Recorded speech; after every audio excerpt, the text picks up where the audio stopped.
ketemu lagi sama aku Nida Sanghari di channel YouTube Jeritan Wanita. Di video kali ini aku mau kasih sedikit tips nih buat kamu-kamu yang lagi on the way to married, ya kan? Nah, memilih pasangan hidup itu sebenarnya susah-susah gampang ya guys. Tapi kita harus benar-benar seleksinya nih guys, karena ya semua orang pengennya pernikahan itu cukup sekali ya seumur hidup. Gak mau kan salah pilih pasangan, secara kebahagiaan kita setelah menikah itu dipengaruhi oleh lingkungan kedepannya yang mempengaruhi mental kita guys. Nah, ketika berkenalan dengan seseorang biasanya sih ya mereka pasti bakalan menunjukkan sikap-sikap baiknya aja. Sedangkan sifat aslinya ya nanti bakalan terbongkar ketika sudah menikah guys. Jadi jangan sampai deh salah pilih pasangan. Karena banyak banget nih guys di luaran sana yang sebenarnya tidak bahagia dengan pernikahannya, tapi mereka memilih bertahan karena demi nama baik keluarga, ataupun mereka seringnya bertahan karena sudah memiliki anak dan dia mengorbankan kebahagiaannya. Nah, karena itulah kita harus berhati-hati dalam memilih pasangan hidup ya guys. Di video Jeritan Wanita kali ini aku bakalan coba kasih tips buat kalian sikap-sikap seperti apa aja sih yang terlihatnya sih baik ya, tapi ternyata bisa menjadi bumerang nantinya ketika sudah menikah. Namun teman-teman, bukan berarti apa yang nantinya aku jabarkan itu berlaku untuk semua orang ya. Ini hanya ciri-ciri yang perlu kalian waspadai dan mungkin bisa menjadi motivasi kalian untuk memilih pasangan hidup yang lebih baik. Dan juga bukan berarti aku mau menggurui kalian dan sok menunjukkan bahwa pendapat aku yang paling benar. Akan tetapi di sini aku mau coba kasih tips buat kalian berdasarkan pengalaman pribadi dan juga berdasarkan pengalaman-pengalaman orang lain dari cerita kisah kehidupan yang aku dapatkan.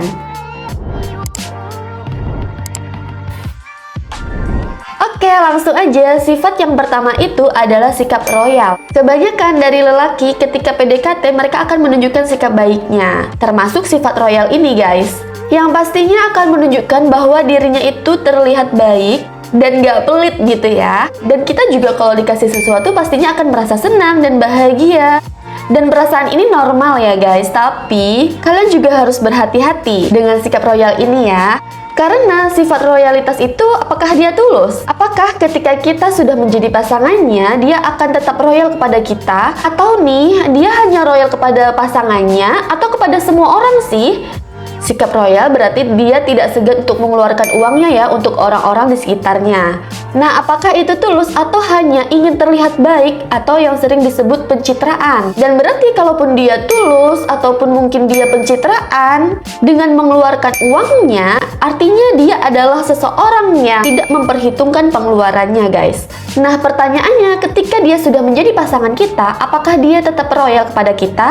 Atau jangan-jangan dia hanya royal kepada orang lain, sedangkan dengan pasangannya bisa aja dia tidak royal karena dia sudah merasa tidak perlu pencitraan lagi karena sudah memiliki gitu ya. Dan yang kedua, ketika sudah menikah dan kemudian dia tetap bersifat royal, apakah kita sebagai pasangannya atau istrinya bisa menerima sifat ini? Tentunya royal yang berlebihan ya maksudnya. Apakah kamu tidak keberatan ketika pasangan kamu tidak memperhitungkan pengeluaran demi orang lain, apalagi semata-mata hanya ingin terlihat baik?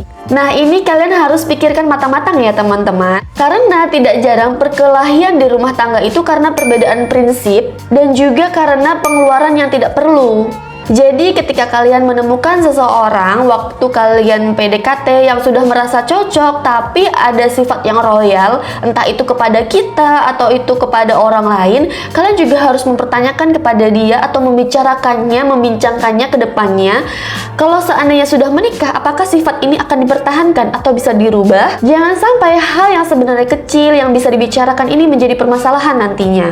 Nah, sifat yang kedua yaitu suka berbelanja. Siapa sih yang gak suka belanja ya guys? Tapi di sini belanja yang berlebihan. Nah, kalau pasangan kalian ini menyukai berbelanja, ini juga bisa jadi bumerang atau permasalahan di rumah tangga kalian nanti guys. Perubahan ketika kita single, kemudian kita menikah itu pasti ya ada perubahan karena pendapatan dan pengeluaran kita itu harus transparan antara pasangan. Karena kebutuhan kita berumah tangga itu tidak hanya untuk diri kita sendiri, melainkan ada seseorang yang harus tahu apa aja sih kebutuhan kita, keinginan kita. Dan laki-laki khususnya harus mengetahui tanggung jawabnya ketika dia sudah menikahi seorang perempuan. Kebutuhan rumah tangga tentunya semakin meningkat, sudah terbagi dibagi berdua, bertiga, bahkan nantinya kalau sudah memiliki keturunan, nah pastilah hobi berbelanja ini akan terganggu ya guys ya, dan harus dikurangi tentunya. Nah, kalian juga harus bicarakan ini dengan calon kalian agar nantinya tidak menjadi bumerang ketika sudah menikah. Pertimbangkan apakah hobi berbelanja ini bisa dia rubah, apakah pasangan kalian bisa menerima bahwasanya hobi berbelanja ini harus dikurangi karena tanggung jawabnya sudah bertambah, dan apakah kebutuhan rumah tangga bisa lebih diutamakan dibandingkan dengan keinginan-keinginan berbelanja hal yang tidak dibutuhkan. Nah, yang ketiga adalah sifat kolektif atau suka mengoleksi barang. Nah, sifat ketiga ini sebenarnya sifat berkelanjutan dari sifat yang kedua itu tadi ya guys, yaitu suka berbelanja. Nah, banyak nih laki-laki yang masih lajang ya suka banget koleksi barang-barang antik. Mungkin seperti modifikasi motor, figur anime, dan lain sebagainya yang tentunya tidak diperlukan dalam kebutuhan rumah tangga. Dan biasanya hanya demi keinginan-keinginan mereka itu membeli barang-barang sesuatu yang dikoleksi gitu ya. Dan biasanya ketika kita berbelanja, kita tuh kalap karena mungkin bingung memilih warna atau variasi yang lain seperti apa, dan akhirnya membeli semua barang itu guys. Nah, ini kan akan mubazir ya, bukan kebutuhan utama dalam rumah tangga. Wah, apakah sifat kolektif ini sehat untuk rumah tangga kita nantinya ya? Itu harus dipertanyakan kepada pasangan kita yang suka kolektif barang nih guys. Sebenarnya nggak ada salahnya sih kalau dia mampu, tetapi ketika kita sudah memilih dia sebagai pasangan kita, mungkin sebaiknya kamu mempertanyakan diri kamu sendiri apakah kamu bisa menerima sifat kolektif ini. Jika kamu memang tidak keberatan, ya mungkin ini bukan suatu masalah ya guys. Tapi kamu harus memikirkan baik-baik, dan ketika kamu keberatan, kamu harus membicarakan ini kepada pasangan kalian. Kalau menurut kalian sifat kolektif ini tidak bermasalah dengan alasan mungkin ini investasi dan lain sebagainya, ya itu bukan suatu masalah. Tetapi ketika itu mengganggu pengeluaran kalian nantinya ketika berumah tangga dan mengganggu yang seharusnya bisa untuk kebutuhan rumah tangga, ya itu harus dibincangkan ya guys. Karena biar bagaimanapun kebutuhan rumah tangga itu nomor satu ya guys. Nah, coba-coba deh cek aplikasi marketplace di handphone pasangan kalian. Kira-kira dia belanja apa aja sih? Suka koleksi apa ya? Oke, sifat yang keempat yaitu lebih mengutamakan penampilan. Nah, lo kan bagus ya, namanya juga seseorang pasti harus menampilkan pakaian yang menarik gitu ya. Kita sebagai perempuan ketika berkenalan dengan seorang lelaki pastinya juga akan memandang penampilannya terlebih dahulu. Apakah dia berpenampilan rapi, ganteng, ya pasti suka lah memandangnya ya.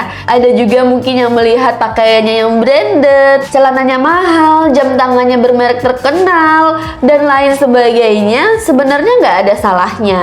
Namanya juga penampilan ya harus terlihat cakep ya kan. Tapi permasalahannya ketika dia lebih mengutamakan penampilannya daripada kebutuhan yang semestinya, itu gimana? Sedangkan kita mungkin tertarik dengan dia karena penampilannya yang keren, tapi gimana ya caranya kita bisa tahu lingkungannya dan kehidupannya, kebutuhannya sehari-hari gitu kan, apakah terpenuhi? Sebenarnya ada banyak hal yang harus kalian perhatikan dari seseorang yang lebih mengutamakan penampilannya guys.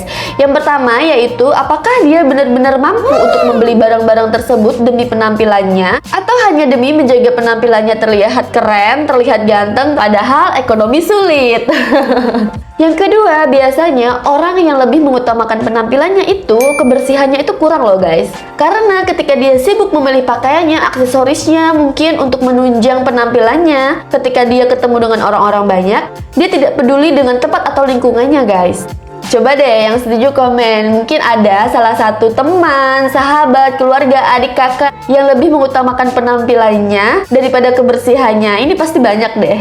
Yang ketiga yang harus kalian pertimbangkan dari seseorang yang lebih mengutamakan penampilannya ketika kalian sudah menikah nanti, apakah dia akan tetap berpesona dengan penampilannya, dan apakah kalian tidak keberatan atau justru mungkin kalian lebih senang. Nah, ini kalian harus pikirkan dengan baik-baik ya guys. Oke, sifat yang kelima yaitu sifat mudah meminta maaf. Nah, lo kan bagus kalau dia mudah meminta maaf. Ya bener sih bagus, tapi kalian juga harus tahu nih guys, ketika dia melakukan kesalahan, kemudian dia dengan mudah meminta maaf, kemudian kalian juga mudah untuk memaafkan, percayalah dia akan mudah juga untuk mengulangi kesalahannya tersebut.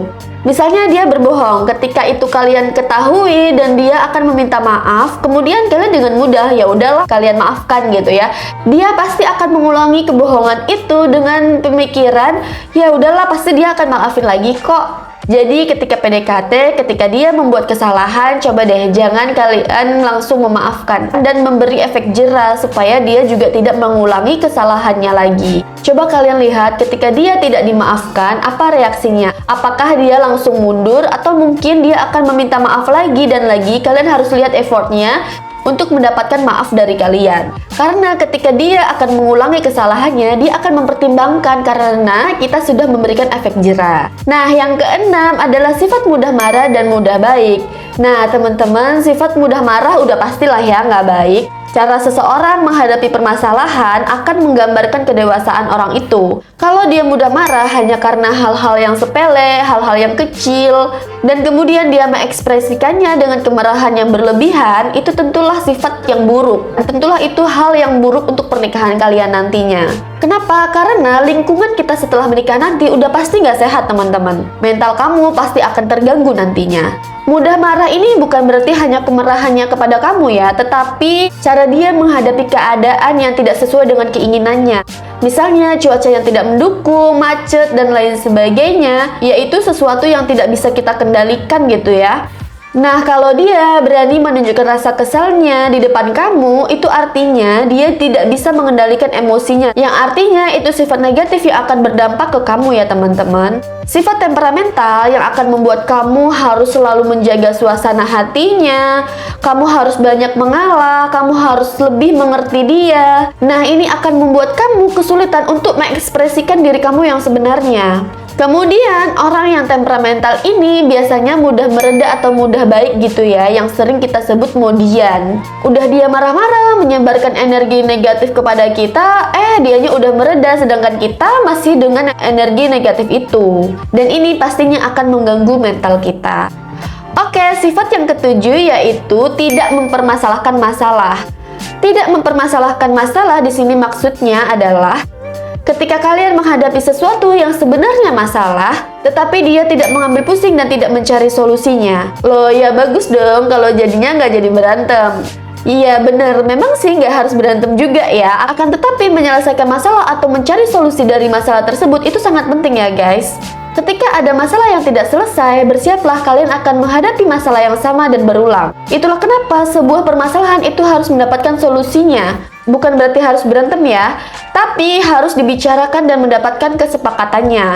Nah, ketika nanti ada masalah yang sama, kita sudah tahu cara menyelesaikannya.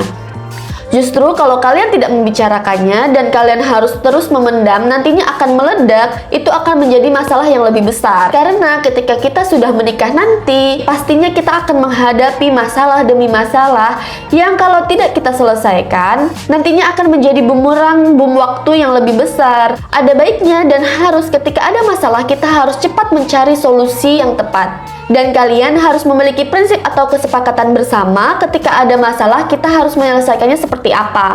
Apakah kalian akan membicarakannya berdua atau mungkin suami akan lebih mengendalikan dan istri mengikutinya? Yang pasti kalian harus mengkomunikasikannya dengan baik dan mendapatkan kesepakatan bersama. Yang terakhir adalah sifat punya 1000 alasan. Jika pasangan atau calon suami kalian sudah menunjukkan punya 1000 alasan untuk menyelesaikan masalah, nah artinya kalian harus siap untuk banyak mengalah guys. Karena banyak alasan itu artinya dia tidak mau mengalah, padahal meskipun sudah tahu kalau dia itu salah. Ketika dia melakukan salah, dia akan melontarkan banyak alasan untuk suatu alasan perbuatan salahnya itu guys. Dan yang parahnya guys, dia bisa aja balik marah ke kita dan balik menyalahkan kita. Dan sifat inilah yang disebut manipulatif. Menghadapi orang seperti ini akan membuat kita sangat capek dan lelah ya guys ya. Kita akan merasakan capek batin, capek pikiran gitu ya. Apalagi dibawa ke pernikahan, itu pasti akan mempengaruhi kesehatan mental kita. Kalau pasangan kalian udah baik, pengertian, tapi punya 1000 alasan dalam menyelesaikan masalah atau manipulatif, wah kalian harus banget memikirkan lagi apakah dia pantas menjadi pasangan kalian. Karena ini mempengaruhi kesehatan mental kalian nantinya, kalian akan menjadi orang yang harus lebih mengerti, mengalah, harus memaklumi segala kesalahannya, perbuatannya, memaafkan kesalahannya dengan mudah, dan itu akan membuat kalian jadi tidak bisa mengekspresikan diri kalian dan tidak bisa menyelesaikan masalah. Di luar sana banyak orang-orang yang sifatnya seperti ini guys. Dia terlihatnya baik, tapi karena dia selalu ingin terlihat baik, makanya dia tidak ingin disalahkan atas kesalahannya ini. Jadi ketika kalian nanti PDKT, cobalah ketika ada masalah yang dibuat, lihat bagaimana dia menyelesaikan masalah tersebut. Apakah dia akan meminta maaf? Apakah dia malah balik marah dan menyerang kita? Yang artinya lebih baik kamu segera menyelamatkan diri. Oke guys, itu dia 8 sifat laki-laki yang kelihatannya sih oke, tapi nyatanya harus kita waspadai ketika kita memilih dia sebagai pasangan kita ya guys.